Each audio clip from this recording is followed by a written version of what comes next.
यह यज्ञ था, पर इसमें अहंकार की अग्नि सबसे प्रबल थी। जहां शिव नहीं बुलाए गए, वहां धर्म अधूरा था। पिता का अहंकार और पत्नी का टूटा हृदय। मैं वहां जाऊंगी, पिता का अपमान सह नहीं सकती। सती, जहां सम्मान न हो वहां जाना मत। जहां मेरा जन्म हुआ, वहां अनुमति नहीं चाहिए।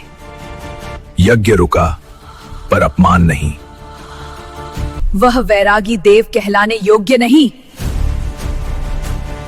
शब्दों ने वह किया जो शस्त्र नहीं कर सके। जिस शरीर से शिव का अपमान हो, वह मुझे स्वीकार नहीं। यह मृत्यु नहीं, बलिदान था, और प्रेम अग्नि में अमर हो गया। महादेव ने सब समझ लिया।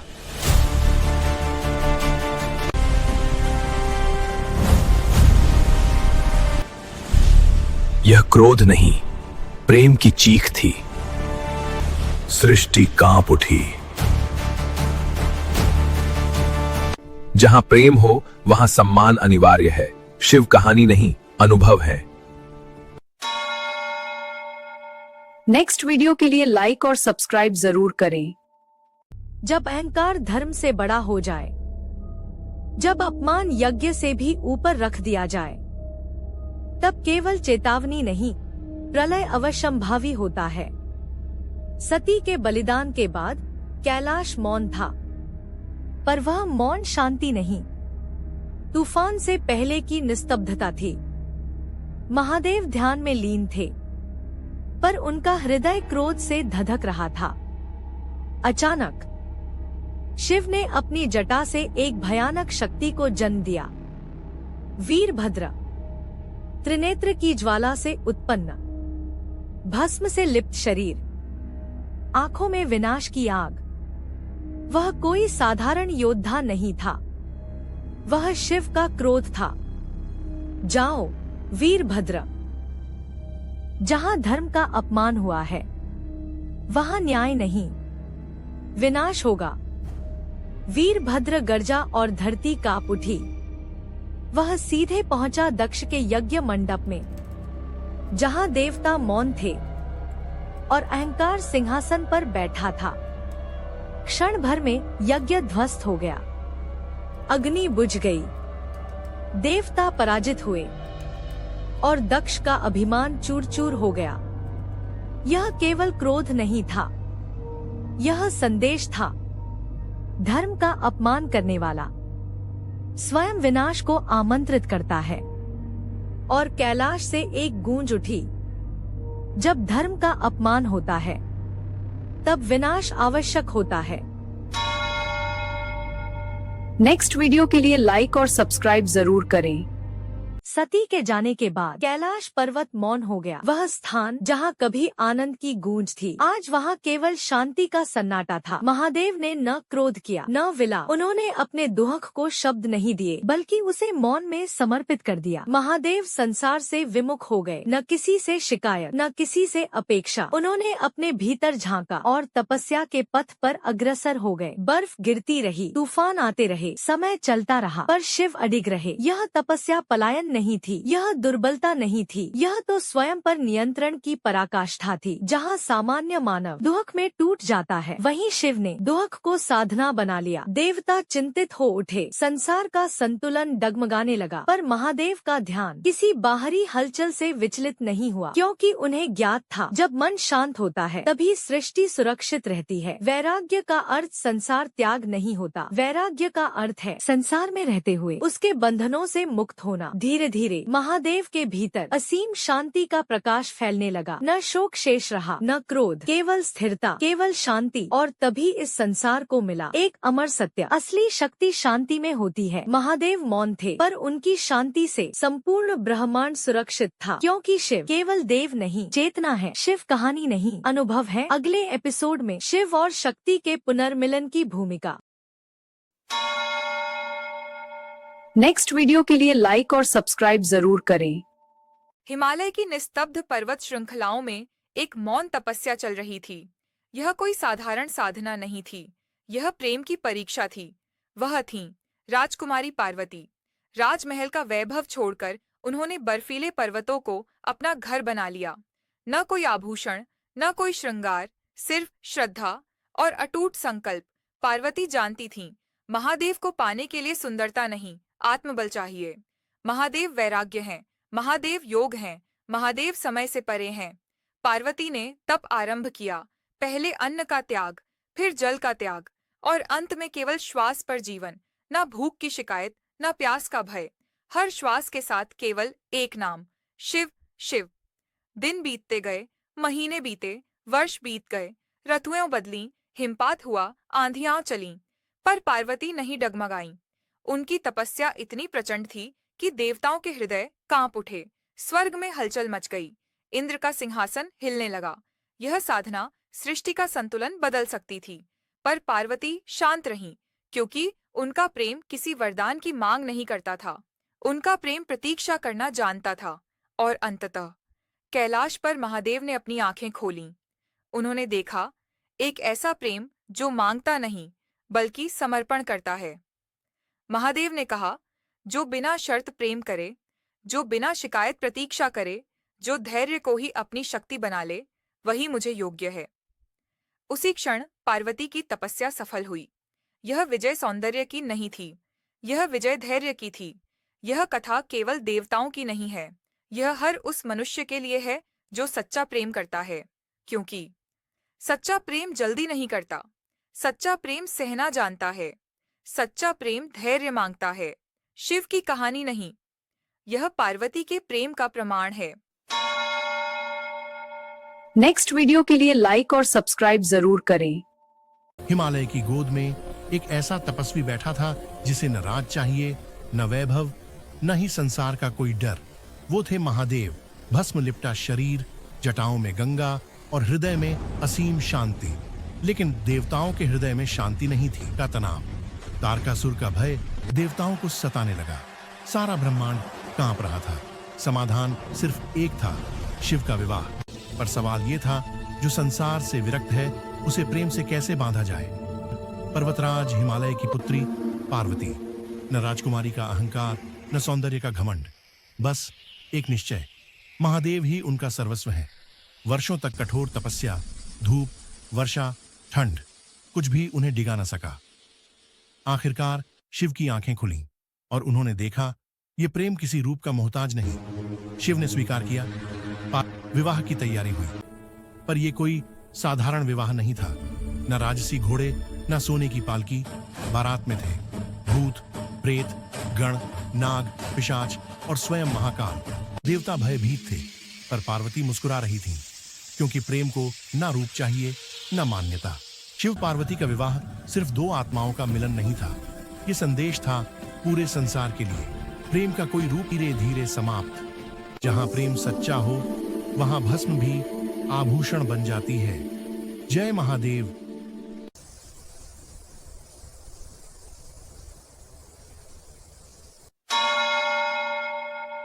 नेक्स्ट वीडियो के लिए लाइक और सब्सक्राइब जरूर करें। कहते हैं, अगर शक्ति गलत हाथों में चली जाए तो वही शक्ति विनाश बन जाती है, और अगर तप अहंकार से किया जाए तो वरदान भी अभिशाप बन जाता है। आज की यह कथा है एक ऐसे असुर की जिसने भगवान शिव से वर पाया और उसी वरदान ने उसका अंत लिख दिया। इस असुर का नाम था भस्मासुर। घना जंगल, चारों ओर सन्नाटा, और उसी सन्नाटे में गूंजती एक आवाज, नमः शिवाय नमः शिवाय। वर्षों से भस्मासुर कठोर तप कर रहा था, ना भूख ना प्यास, ना दिन का होश ना रात की चिंता। लेकिन इस तप में भक्ति नहीं थी, केवल एक ही भावना थी, अहंकार। उसका मन कहता था, मुझे सबसे शक्तिशाली बनना है, देवता भी मेरे सामने झुके। और जब तप अहंकार से किया जाए तो देवता भी चिंतित हो उठते हैं। तप की तीव्रता से धरती कांप उठी, आकाश में बिजली चमकी, और तभी एक गंभीर स्वर गूंजा, तथास्तु। साक्षात महादेव प्रकट हुए। भस्मासुर ने आंखें खोली, मन में गर्व की लहर दौड़ गई। शिव बोले, वत्स, तुम्हारे तप से मैं प्रसन्न हूँ, मांगो क्या वर चाहिए। भस्मासुर के होठों पर कुटिल मुस्कान आई। भस्मासुर बोला, हे महादेव, मुझे ऐसा वर दीजिए कि मैं जिसके सिर पर हाथ रखूं दौड़ वह उसी क्षण भस्म हो जाए। देवताओं में हड़कंप मच गया, लेकिन महादेव ठहरे भोलेनाथ।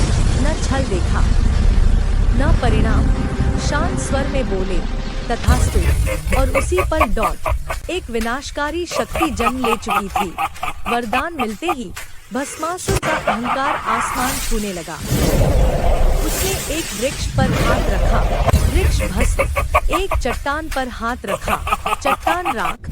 वह जोर से हंसा, अब मैं भगवान हूँ, अब कोई मुझे नहीं रोक सकता। लेकिन अहंकार कभी तृप्त नहीं होता।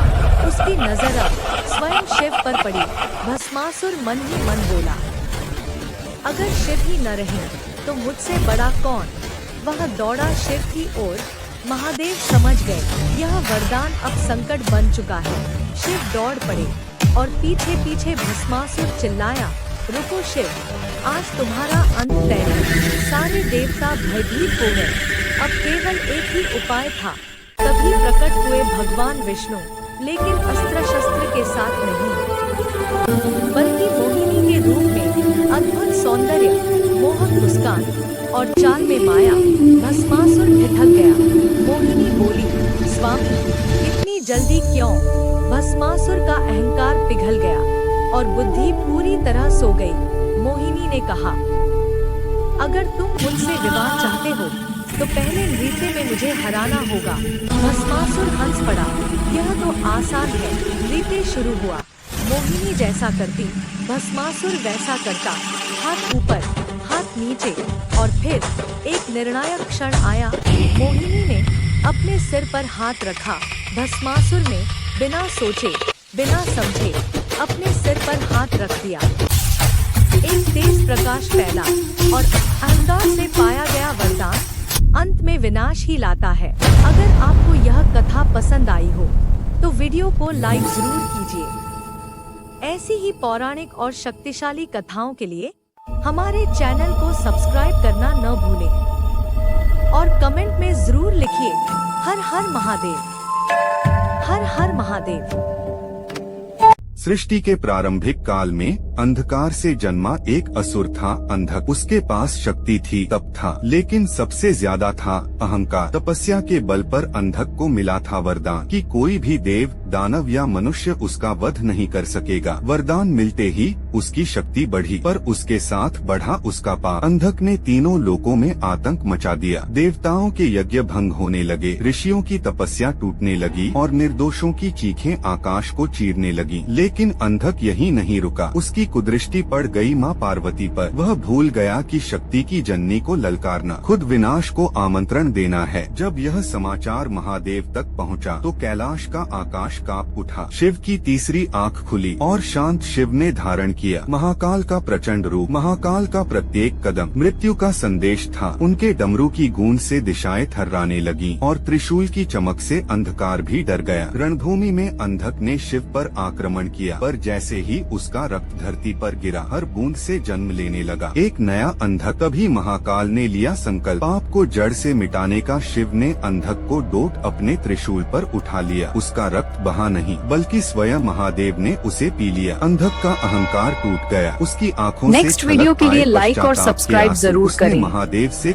जब ब्रह्मांड अपने संतुलन से डगमगाता है, जब सृष्टि अहंकार, अन्याय और अंधकार से भर जाती है, तब कोई युद्ध नहीं होता, तब नृत्य होता है।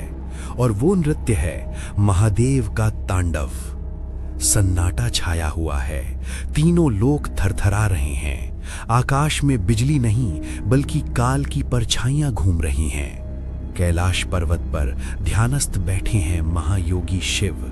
जटाओं में गंगा का वेग है, कंठ में हलाहल का विष, नेत्रों में करुणा और तीसरी आंख में संपूर्ण विनाश की अग्नि।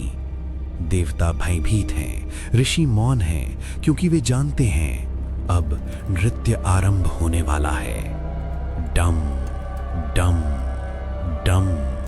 वो कोई साधारण ध्वनि नहीं, वो सृष्टि की नाड़ी है। शिव उठते हैं, एक पांव धरती पर, दूसरा आकाश में। जैसे ही उनका चरण गिरता है पर्वत चूर चूर हो जाते हैं, जैसे ही हाथ घूमता है तारे बिखर जाते हैं। ये तांडव है जहां हर गति में विनाश है और हर ठहराव में नवसृजन। उस दृष्टि में क्रोध नहीं बल्कि न्याय है। अहंकार जलता है, अधर्म राख बनता है और झूठ स्वयं मिटने लगता है। काल स्वयं कांप उठता है क्योंकि यहाँ काल का भी अंत हो सकता है। शिव का नृत्य तेज होता जाता है, जटाएं खुलती हैं, गंगा उफनती है। नाग भय से नहीं गर्व से लिपटे हैं। ये प्रलय है पर ये अंत नहीं, ये शुद्धि है। अचानक शांति, शिव स्थिर हो जाते हैं, डमरू थम जाता है और उसी मौन से जन्म लेती है नई सृष्टि, नई चेतना, नया संतुलन, नया प्रकाश। महादेव सिखाते हैं कि विनाश से डरना मत, क्योंकि बिना प्रलय के नया सृजन संभव नहीं। याद रखना, नृत्य में भी प्रलय है। नेक्स्ट और वीडियो उस के लिए प्रलय में लाइक और ही सब्सक्राइब जीवन जरूर का करें। सत्य छुपा है। इस सृष्टि में मृत्यु अटल है, पर जब भक्ति अनंत हो तो मृत्यु भी हार मान लेती है। आज की कहानी है एक ऐसे बालक की जिसकी उम्र केवल 16 वर्ष थी और सामने खड़े थे स्वयं मृत्यु के देवता यमराज। बालक का नाम था मार्कंडेय। मार्कंडेय बचपन से ही भगवान शिव का परम भक्त था। उसका हर श्वास ओम नमः शिवाय में लीन था और हर धड़कन महादेव के चरणों में समर्पित। पर विधि का विधान कठोर था। मार्कंडेय की आयु लिखी थी केवल 16 वर्ष। जिस दिन उसकी आयु पूर्ण हुई उस दिन आकाश में अजीब सन्नाटा था, हवा तक थम सी गई थी। मार्कंडेय उस समय शिवलिंग से लिपटकर महामृत्युंजय मंत्र का जाप कर रहा था। ओम त्र्यंबकम यजामहे सुगंधिं पुष्टिवर्धनम। तभी भयंकर गर्जना के साथ यमराज प्रकट हुए, क्रोध में तपते नेत्र, हाथों में काल का फंदा। यमराज बोले, मार्कंडेय तेरा समय पूरा हो चुका है, मृत्यु को कोई नहीं टाल सकता। पर मार्कंडेय डरा नहीं, उसने और कसकर शिवलिंग को पकड़ लिया और भक्ति में डूबकर बोला, हे महादेव, यदि मृत्यु भी आए तो मैं आपके चरणों में ही जाऊंगा। यमराज ने क्रोधित होकर अपना पाश फेंका, पर वह पाश सिर्फ मार्कंडेय पर नहीं शिवलिंग पर भी जा पड़ा और उसी क्षण धरती कांप उठी, आकाश फट पड़ा। शिवलिंग से प्रकट हुए महामृत्युंजय महादेव। तीसरा नेत्र ज्वाला से दहक रहा था, त्रिशूल से समय स्वयं कांप रहा था। महादेव गरजे, यमराज मेरे भक्त को छूने का साहस कैसे किया। क्षण भर में महादेव ने यमराज को डोट धराशायी कर दिया। मृत्यु स्वयं मूर्छित हो गई, सृष्टि रुक गई, मृत्यु का चक्र थम गया। देवताओं ने प्रार्थना की, हे प्रभु सृष्टि का संतुलन बनाए रखें। तब महादेव ने यमराज को जीवन दान दिया और मार्कंडेय को वर दिया, वत्स आज से तुम चिरंजीवी हो, तुम्हारे लिए मृत्यु नहीं केवल भक्ति का अमर पथ होगा। और तभी से महादेव कहलाए महामृत्युंजय, जो मृत्यु पर भी विजय पाते हैं। याद रखना, जिसके हृदय में सच्ची भक्ति हो उसे मृत्यु भी छू नहीं सकती। जय महाकाल, जय महामृत्युंजय। नेक्स्ट वीडियो के लिए लाइक और सब्सक्राइब जरूर करें।